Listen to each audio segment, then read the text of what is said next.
Most people don't talk about this openly, but the question is more common than you think. What actually happens to your body and mind if you masturbate twice a day, every day, for a full week? Is it dangerous? Does it affect your hormones, your focus, your mood? Let's break it down honestly, without shame and without sugarcoating. Every time you masturbate, your brain releases dopamine, the reward chemical linked to pleasure and motivation. Once or twice occasionally is fine, but triggering that dopamine spike twice a day, every day, causes your brain to adapt through a process called downregulation. Your brain reduces the number of active dopamine receptors to compensate for the constant flood. By day 4 or 5, the experience may feel noticeably less intense than day 1. That's not your imagination, that's your neurology responding to overstimulation.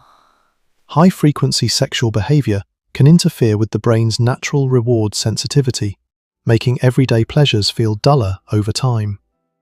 Research suggests that ejaculation frequency can temporarily affect testosterone levels. Abstaining for roughly 7 days can lead to a testosterone spike of around 45% before levels normalize. Frequent ejaculation, like twice daily, may prevent those natural peaks. For most healthy people, this isn't dangerous, but you might notice mild fatigue, slightly reduced drive, or lower competitive energy, especially toward the end of the week. Twice daily puts real physical demand on your body. For men, this can include genital soreness from repeated friction, a temporary drop in semen volume, mild pelvic fatigue, or dull aching in the lower abdomen, and some difficulty maintaining arousal by the end of the week. For women, the effects tend to be milder but still present, including increased sensitivity or soreness, and some hormonal fluctuation that may cause mild irritability or emotional sensitivity. Many people attempting this report noticeable mental fog by day 3 or 4.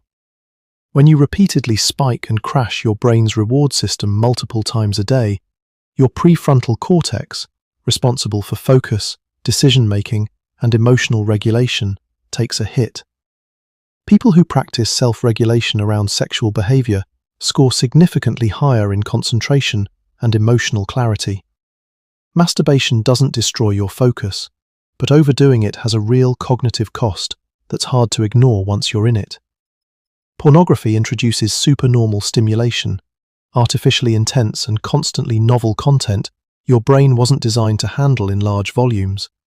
Pairing that with twice-daily orgasms accelerates dopamine desensitization far faster than masturbation alone. Porn-paired high-frequency masturbation is significantly more likely to cause emotional numbness, reduced motivation, and symptoms resembling low-grade depression compared to masturbation without pornography. For a healthy adult, 1 week is unlikely to cause lasting physical harm. Your body is resilient. But if you already deal with chronic pelvic pain, prostatitis, or hormonal issues, this frequency can make things worse. The bigger risk isn't physical, it's psychological. What begins as curiosity or habit can quietly shift into compulsion, especially when used to manage stress, boredom, or anxiety. That shift from choice to need is where the real concern lies. Expect reduced orgasm intensity compared to day 1, a sense of emotional flatness or low motivation, physical tiredness in the pelvic area, and possibly some difficulty feeling genuinely aroused. The first day or 2 might actually feel great. Better sleep, lower stress, improved mood. Those are the real benefits of sexual release.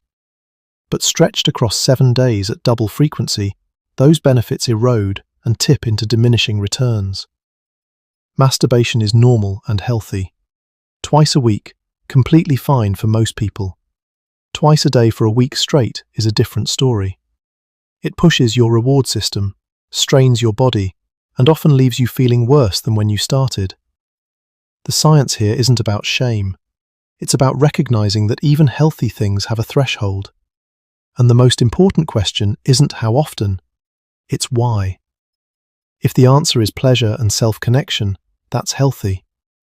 If the answer is escape or numbness, that's worth paying attention to. Your mind and body work best when you work with them, not against them.